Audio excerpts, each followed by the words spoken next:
Halo guys, kembali lagi dengan saya Wanda Anggun Frastianingrum, kelas Prodi Keperawatan S1 NPM 2222010008. Di sini saya akan memenuhi penugasan adaptasi perubahan sel.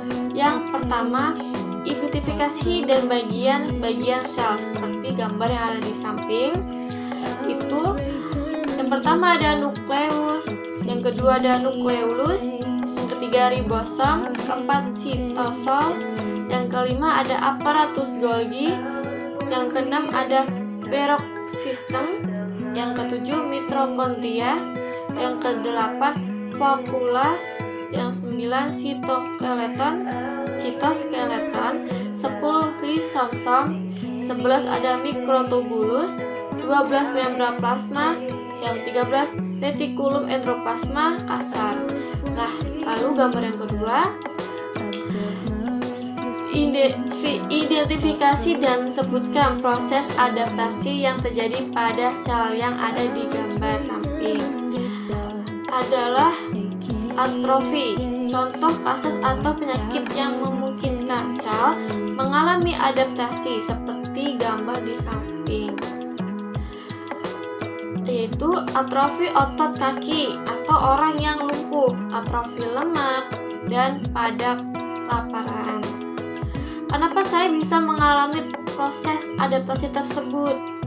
Karena menurunnya masing-masing sel atau menurunnya jumlah sel pada jaringan setelah sel tersebut mencapai tujuan ukuran atau jumlah normalnya.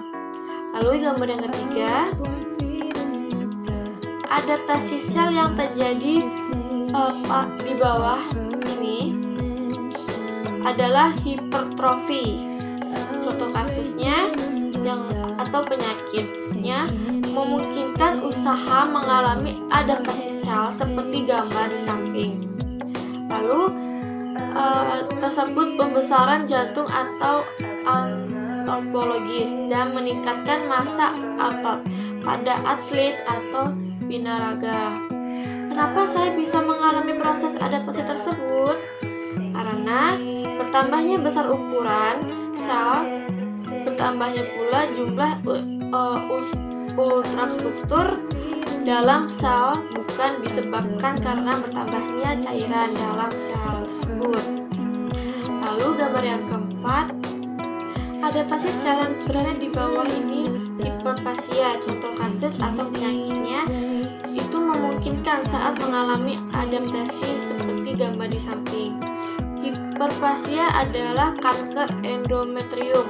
Kenapa saya bisa mengalami proses adaptasi tersebut? Karena bertambahnya jumlah sel atau sel mengadakan proliferasi akibat beban kerja. Bertambahnya juga hingga sel lebih banyak ukuran sel normal. Lalu gambar yang kelima, itu adaptasi sel yang terjadi di bawah ini itu displasia. Contoh kasus atau penyakit yang memungkinkan setelah mengalami adaptasi seperti gambar yang di samping.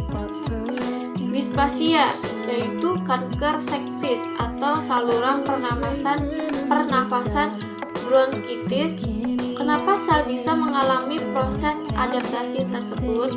Karena hilangnya keseragaman sel secara individu dan juga hilangnya orientasi sel-sel, yaitu perubahan ukuran atau bentuk organisasi. Baik, mungkin itu saja presentasi saya pada video kali ini. Mungkin jika ada salah kata atau kalimat, saya mohon maaf. Saya akhiri. Sampai jumpa di video selanjutnya. Dadah.